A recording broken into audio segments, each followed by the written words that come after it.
Hi hello నమస్తే, welcome back to my channel. అందరికీ ముందుగా 76వ గణతంత్ర దినోత్సవ శుభాకాంక్షలు. యాజ్ యూజువల్ ఈరోజు అందరి స్కూళ్ళలోనే మా స్కూల్లో కూడా ఫ్లాగ్ హోస్టింగ్ చేశారనమాట. ఈరోజు ఏం చెప్పారంటే ఆగస్టు 15న స్వాతంత్ర దినోత్సవం సందర్భంగా ప్రధానమంత్రి జాతీయ జెండాను ఎగరవేస్తే జనవరి 26న రిపబ్లిక్ డే సందర్భంగా రాష్ట్రపతి త్రివర్ణ పతాకాన్ని ఆవిష్కరిస్తారు. ఈ రెండు చూడ్డానికంట ఒకేలా కనిపిస్తాయి అంట, కానీ వాటి మధ్య చిన్న తేడా ఉందంట. ఆ తేడా ఈరోజు ఇన్ని సీరియస్లీ చెప్తున్నాను, నేను చదువుకున్నాను కానీ నాకు అసలు లిటరల్లీ ఆ రెండింటికి ఉన్న డిఫరెన్స్ ఏంటో తెలీదు. ఈరోజు మా స్కూల్లో ఉన్న మేడం సోషల్ మేడం చెప్పడం వల్ల నాకు ఆ డిఫరెన్స్ ఏంటనేది తెలిసింది.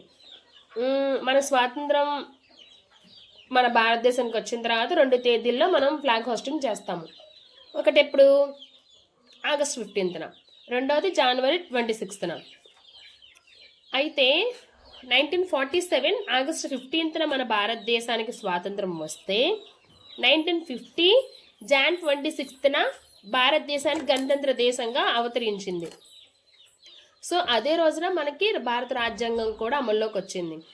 అయితే ఆగస్టు 15న ప్రధాని ఎర్రకోట మీద జాతీయ జెండాను ఎగరవేస్తారు.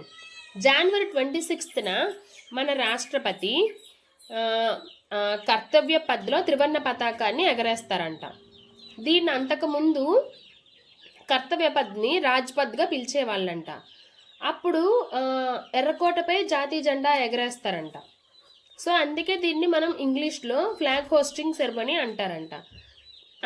ఇప్పుడు ఆ రెండింటికి డిఫరెన్స్ ఏంటంటే త్రివర్ణ పతాకాన్ని మడత పెట్టి కట్టి తాడుతో దాన్ని జెండా కర్ర దిగువ భాగంలో కడతారంట. ఆ తర్వాత ఆ తాడుని కర్ర చివరి భాగం వైపు పైకి లాగి జెండాను ఎగరేస్తారంట. ఇది ఈ డిఫరెన్స్ చెప్పారు. అలాగే ఇంకోటి ఏంటి, ఆగస్టు 15న ప్రధాని చేతుల మీదుగా జెండా ఎగరేస్తామని చెప్పారు. అయితే ఇప్పుడు ఆగస్టు 15న జెండాను మడత పెట్టి జెండా కర్ర కింది భాగం నుంచి పైకి లాగి ఎగరవేస్తే అదే గణతంత్ర దినోత్సవం రోజున పూలరేకులతో కూడిన జెండాను మడత పెట్టి కర్ర పై భాగంలో కడతారంట. అంటే రాష్ట్రపతి తాడు లాగగానే జెండా తెరుచుకుంటుంది. దీన్నే జెండా ఆవిష్కరణ అంటారంట.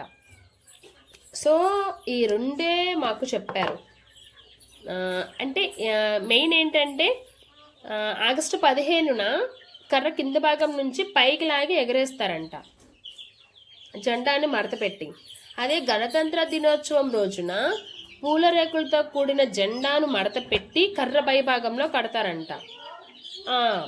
అండ్ ఇంకా మాది విలేజ్ కాబట్టి ఫ్లాగ్ హోస్టింగ్ మాత్రం మా ఊర్లో ఉన్న పెద్దవాళ్ళతోటి నాయకులు ఉంటారు కదా, సో వాళ్ళతో ఎగరేస్తారనమాట. ఈరోజు మాత్రం గణతంత్ర దినోత్సవం రోజు మాత్రం మా స్కూల్ ప్రిన్సిపల్ మేడమే ఫ్లాగ్ హోస్టింగ్ చేస్తారు. సో ఫ్లాగ్ హోస్టింగ్ అయిపోయిన తర్వాత యాజ్ యూజువల్ వాటి గురించి చెప్పాను కదా ఇప్పుడు మీకు. ఆ రెండింటికి యొక్క డిఫరెన్స్ నాకు ఈరోజే తెలిసింది. సో మనకి తెలీదు అన్నదాన్ని ఓపెన్గా చెప్పుకోవడంలో తప్పు లేదు. సో బీ ఫ్రాంక్ నాకే తెలీదు, ఈరోజే తెలిసింది. తర్వాత ఏమైందంటే ఇంక ఇలా స్పీచ్ ఇస్తున్నప్పుడు దాంట్లో ఒక పాప ఒక బాబు కలిదిరికి పడిపోయారు.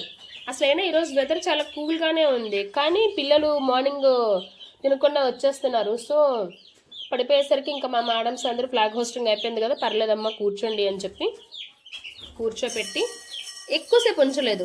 ఒక 9కి స్టార్ట్ అయింది, కాకపోతే పిల్లలందరూ 8 o'clockకే వచ్చారు స్కూల్కి. సో 9కి స్టార్ట్ అయింది, 10 కల్లా క్లోజ్ చేస్తారు. ఆ పిల్లలు పడిపోయేసరికి ఇంకా మా మేడంకి భయం వేస్తుంది. So as usual Vande Mataram, Jana Gana Mana, ఇంకా ఏవో పాటలు పాడారు బట్ నాకు గుర్తులేదు. సో అందరికీ again republic day, happy republic day. మా డాడీ ఏం చెప్పేవాళ్ళంటే చిన్నప్పుడు జెండా ఎగరవేసినప్పుడు మాత్రం కంపల్సరీ వెళ్ళాలి యాజ్ ఏ ఇండియన్గా.